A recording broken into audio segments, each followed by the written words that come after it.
Le premier album de cette deuxième moitié des aventures de Tintin est marqué par la malchance. En effet, il s'agit du 13e album si on compte Tintin au pays des Soviets, et Hergé a beau dire qu'il ne le compte pas, on dirait qu'il tente de combattre la malédiction du nombre 13 en lui substituant le chiffre 7.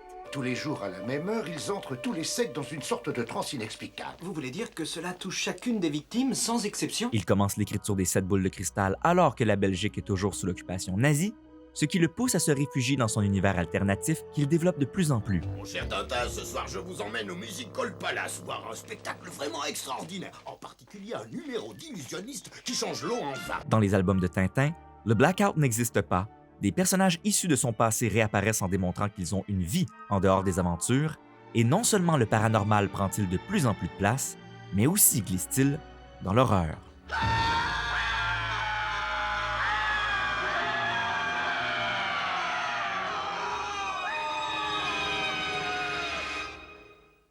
Dans The Anatomy of Genres, le chapitre consacré à l'horreur laisse un peu à désirer. Puisqu'il s'agit du premier genre couvert par Truby, l'auteur utilise ce chapitre davantage pour expliquer comment son livre doit être lu et ne donne pas à l'horreur l'attention qui lui revient, sous prétexte que c'est le genre qui se résume le plus simplement. Horror's basic distinction of life versus death is a binary opposition that allows for no complexity. One is either dead or alive. C'est peut-être vrai lorsque l'horreur reste dans le réel, mais dès qu'on introduit du paranormal, que ce soit par la science-fiction ou le fantastique, l'horreur provient justement au contraire de notre incompréhension devant ce qui n'est ni vivant ni mort et qui échappe donc à la binarité dont l'accuse Truby.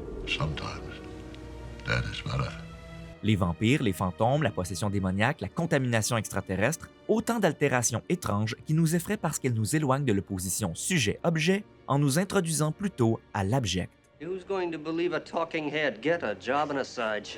Autrement dit, ces altérations nous font perdre notre humanité sans que nous ne devenions totalement inhumains.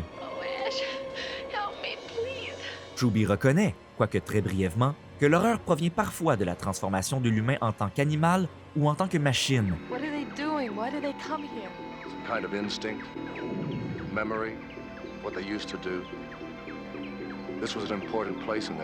Mais force est d'admettre qu'il s'agit d'un genre beaucoup plus complexe qu'il n'en donne l'impression, et peut-être beaucoup trop complexe pour l'objectif de son livre.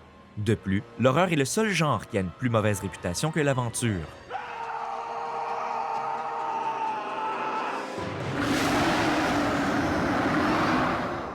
Cependant, là où Truby peut nous être utile dans notre exploration des 7 boules de cristal, c'est lorsqu'il parle de l'importance du fantôme dans le genre de l'horreur. Le fantôme, malgré ce que son nom peut faire croire, n'est pas une convention narrative réservée à l'horreur. C'est même un terme que la scénarisation partage avec la psychanalyse transgénérationnelle. Selon cette approche, l'inconscient d'un individu est hanté par les traumatismes et les secrets de ses ancêtres. The ghosts, in most horror stories, are events from the past that haunt the hero to the extent that they define that person and even affect their behavior. Oftentimes, a ghost is a past crime committed by the hero's ancestors that has not been atoned for. It will keep reappearing because the debt must be paid. Dans Poltergeist, oui, Poltergeist, une famille fraîchement installée dans la banlieue américaine succombe au charme des valeurs matérialistes de l'ère Reagan sans savoir qu'elle habite sur un cimetière profané. What are you worried about? Friends and relatives can visit their loved ones in Broxton Memorial Park. It's only 5 minutes further, for Christ's sake. Oh yeah, well, 5 minutes, you know, that's no great hardship. And I suppose that'd be okay. Okay with whom? Whomever might complain. Nobody's complained until now. Le fantôme qui vient hanter la famille Freelings dans le premier film, c'est donc celui du sacré qui a été profané au nom du capitalisme. Et il se venge en enlevant à la famille son membre le plus récent et le plus innocent. Dans les 7 boules de cristal, c'est à la fois l'Occident et la science qui sont coupables d'avoir profané le sacré par l'entremise des 7 membres d'une expédition ethnographique. En effet, ceux-ci ont sorti la momie de Raskar Kapak de son tombeau pour la ramener avec eux en Europe. Pourquoi ne laisse-t-on pas ces gens tranquilles? Que dirions-nous si les Égyptiens ou les Péruviens venaient violer les tombeaux de nos rois ou de nos ancêtres? Qu'en pensez-vous? Eh bien, oui. Oui, en effet. Visiblement encore marqué par la malédiction de Toutankhamon, Hergé transpose celle-ci en Amérique du Sud et s'inspire fortement de l'épouse du Soleil pour écrire son récit. If you take something from me, you will pay the price. Dans ce roman, une jeune fille reçoit un bracelet d'or et se fait enlever dans sa chambre par ce qu'on décrit comme étant 3 crânes vivants qui l'emmènent au Temple du Soleil en la maintenant dans un état léthargique. Mr. Frodo!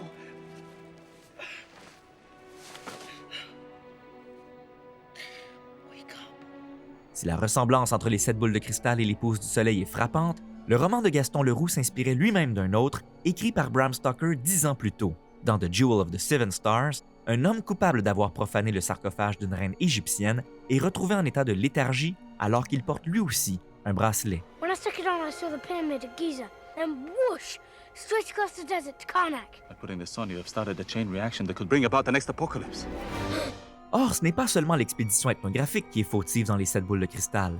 En effet, comme la famille Freelings dans Poltergeist, le capitaine Haddock vient tout juste de s'installer dans le château de Moulinsart et succombe lui aussi aux valeurs matérialistes de son époque. Nestor, un autre, je vous prie. Voilà, monsieur. Votre monocle, monsieur. Merci, Nestor. Ah, Tintin, mon cher. Par conséquent, son fantôme le punit de la même manière que celui des Freelings exerce sa vengeance.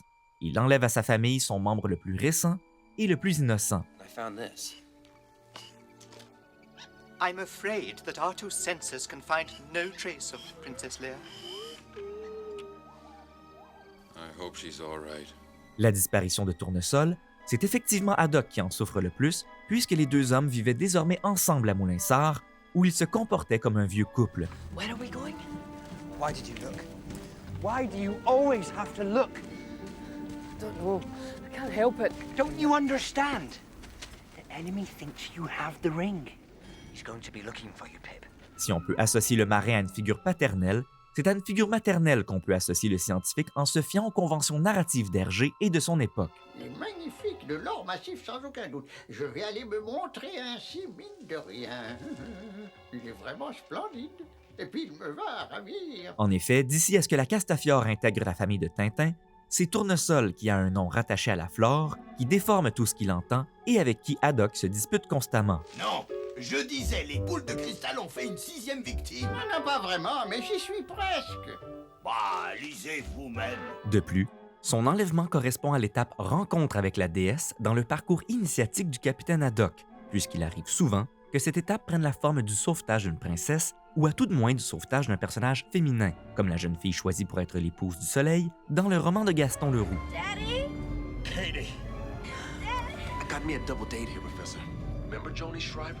Well, that's nothing compared to what I'm gonna do to your little girl here. Si le capitaine Haddock est une figure paternelle à la recherche de son père, alors peut-être que le professeur Tournesol est une figure maternelle à la recherche de sa mère. Do you remember your mother? Your real mother? Just a little bit. She died when I was very young. Or, si le scientifique réagit aussi bizarrement devant Raskar Kapak pour quelqu'un qui n'a pas pris part à l'expédition ethnographique, ce n'est pas parce que la momie représente sa mère. Well, I thought archaeologists were always funny little men searching for their mommies. Mummies. Raskar Kapak n'est pas le fantôme de Tournesol, c'est celui du capitaine Haddock. Pourquoi? Car...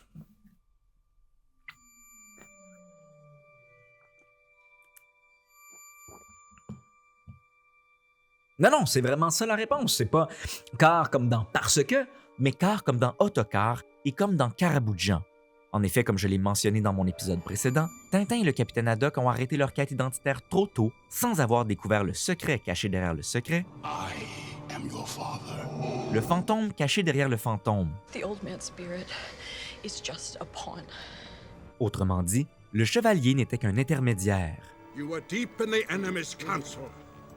Tell us what you know. Il n'était rien de moins qu'une armure vide qui s'effondre aussitôt que le capitaine Haddock réalise son erreur. I'll take that, my lad. Et si le véritable fantôme est aussi terrifiant, c'est parce qu'il est fou de rage et qu'il attend encore que le héros traverse réellement l'étape qu'on appelle réunion ou expiation avec le père. Patience, my friend. In time, he will seek you out. And when he does, you must bring him before me. La publication des 7 boules de cristal avait commencé sous l'occupation nazie, mais s'est interrompue à plusieurs reprises et pour plusieurs raisons. Hergé fit une dépression, en plus d'être accusé de collaboration et interdit de publication. De plus, sa mère mourut à l'hôpital psychiatrique. Alors que la série animée de 1990 a pris soin dans chaque épisode de donner au moins un caméo à Hergé, Pouvez-vous vous rapprocher pour la photo. Les 7 boules de cristal le fait apparaître cette fois non pas en tant que journaliste, mais en tant que patient triste, à l'hôpital où se trouvent les membres de l'expédition ethnographique.